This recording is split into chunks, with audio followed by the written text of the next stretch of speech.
With overall inflation at 7.5%, rents are rising more than 14% year over year, wages are up 4.7%, and the housing market is going crazy. Rents are almost bound to keep increasing. However, we do have some good news. Affordable housing should be getting a boost very soon because what we're seeing right now is counties are now seeing more employees returning to the office, which means that more permits can be pulled, which means more housing could be coming in the near future. We're also seeing that multiple states are putting more funding towards affordable housing inside their 2022 budgets. And as these budgets start to get passed, many will provide a huge boost to the housing market. Now, I've seen a lot of people say that housing prices are going to fall as soon as the Federal Reserve increases their interest rates.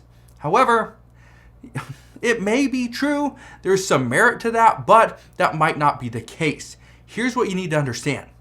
Housing prices will only fall if millions of homes hit the market all at once. But here's the problem. With many, a lot of these homes still need to be repaired and renovated in order to get the biggest bang for their buck and the biggest return.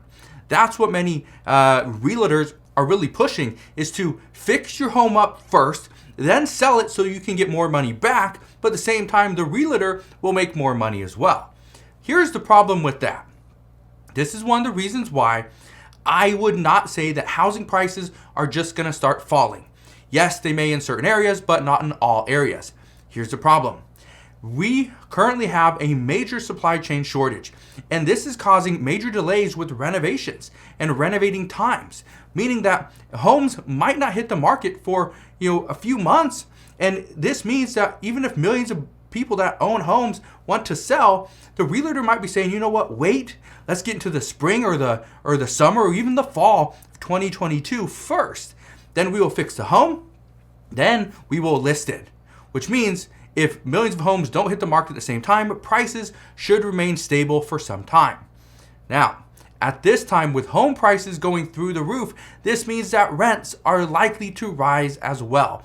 That's the most common consensus, is rents will continue to rise. Right now, rents are increasing as eviction restrictions are being lifted, leases are coming due, and landlords are attempting to lock in long-term tenants into their properties. But just know that you don't always have to pay sky-high prices. Now, even though rents have increased 14% year over year, doesn't mean they have to continue to increase. You could actually be saving money. So, in today's video, I want to give you some tips, and I want to give you some things that you could do to lock in a lower rent. Now, many landlords don't realize this, but here's something that you need to understand. You have negotiating power too. Most people think there's just not enough properties out there. There's just not enough units available. I have no leverage. I'm going to have to pay whatever my landlord asks. True in some cases. But did you know that some cities, they have something called rent control? They have rent control in place, meaning the landlord can only raise your rents by a certain amount. And if they go over this, that's where rent control kicks in. So they're actually limited with how high your rent could go per year.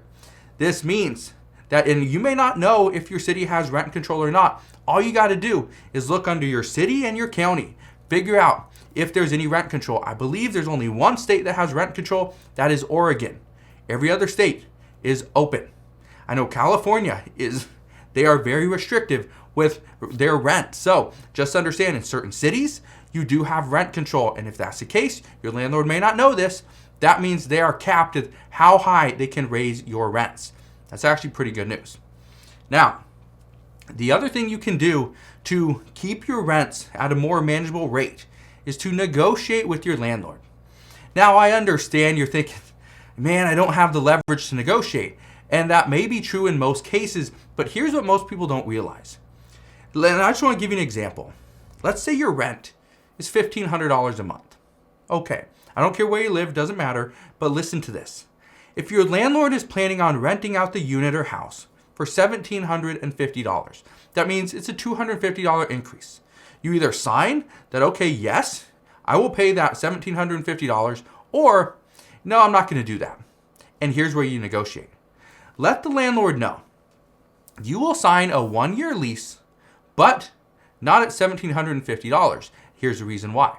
Let's say your landlord is going to go and you're going to leave the property. They're going to come in, they're going to fix it up, do a little maintenance, give it to the property manager, whoever, right? Then they will go through the process, find a new tenant. Let's say it takes 1 month. That means your landlord missed out on 1 month of $1,750. If you divide that over 12 months, that is $145 per month. So let your landlord know, okay, I understand you're going to raise rents, but listen to me for a second. You raise rents, it's going to take you 1 month to find a new tenant, probably. So if this happens, you miss out on 1 month, $1,750. Well, let them know that's $145 a month over 12 months. And let your landlord know that you will sign today a 1-year lease, but for $1,600.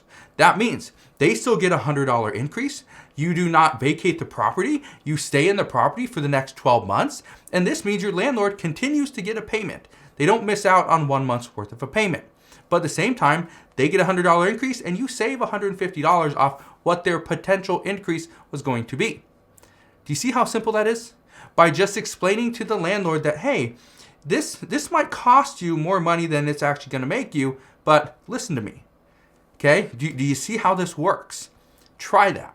It does work. Trust me.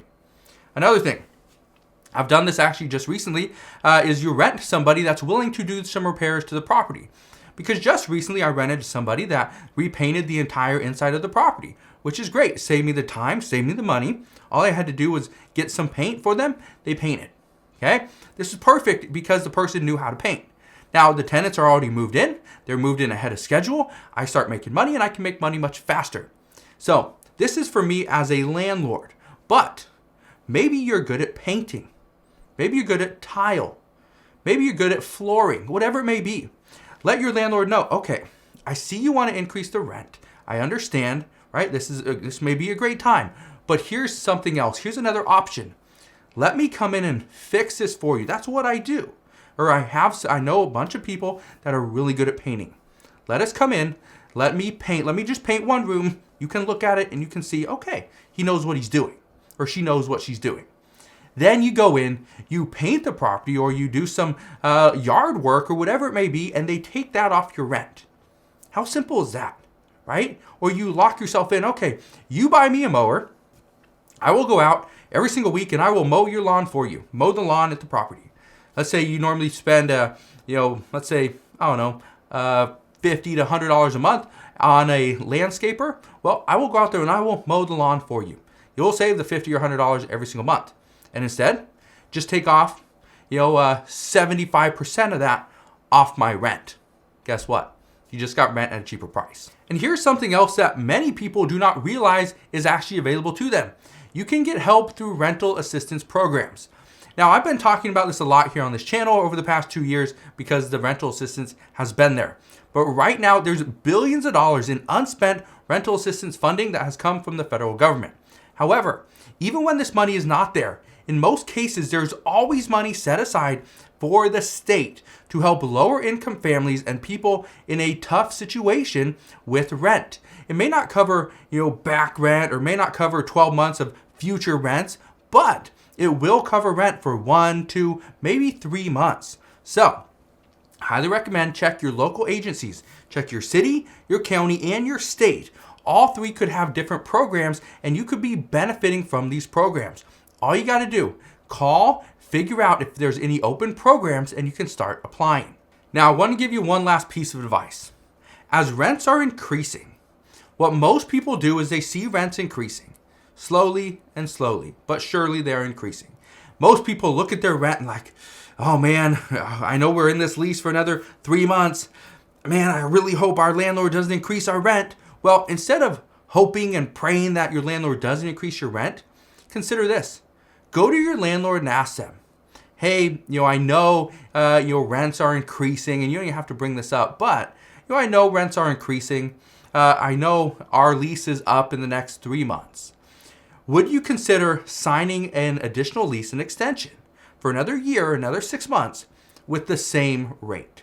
If you've been a quality tenant, you've never missed a payment, you never have to call your landlord to fix some issue or some problem, right? Nobody's ever being bothered. Your landlord, if they were smart, would probably be like, you know what, you're a great tenant, I don't want to look for somebody else. Okay, I'm not going to raise your rent $200 like I should. I'm going to raise your rent $25. That's it, but you sign on for an additional 6 months. After 6 months, I'm actually going to raise it an additional $75. So it'll go halfway for another 6 months. Is that acceptable to you? Guess what? You just negotiated a better deal than what you would have got if you waited that other 3 months. So, as rents are increasing, the best way to lower your rent is to just be straightforward with your landlord. Let them know, hey, I understand where things are at right now. It's very hard to find another place. I would hate to move. You're a great landlord. I hope I've been a very good tenant to you. But hey, let's try to work something out. Just reach out. Okay, be kind. Understand that you both have something to give. They have a property, you have money, right? So figure out a way to make it work. But if you have any questions on any of this stuff, please ask your questions down in the comment section below. I just want to warn you guys, rents are likely to increase in your area. They will likely increase to a point where it will be so expensive to rent a property, the only thing people would be able to do is to buy one. The issue there is buying a house is becoming so tough because of limited supply and the increased costs. So just understand, it's going to be a battle of which one is more affordable and when. All right? So if you have any questions, please let me know. You can ask your questions down in the comment section below. If you enjoyed today's video, do me a favor, go ahead, hit that like button, consider subscribing, and I'll see you guys on the next one.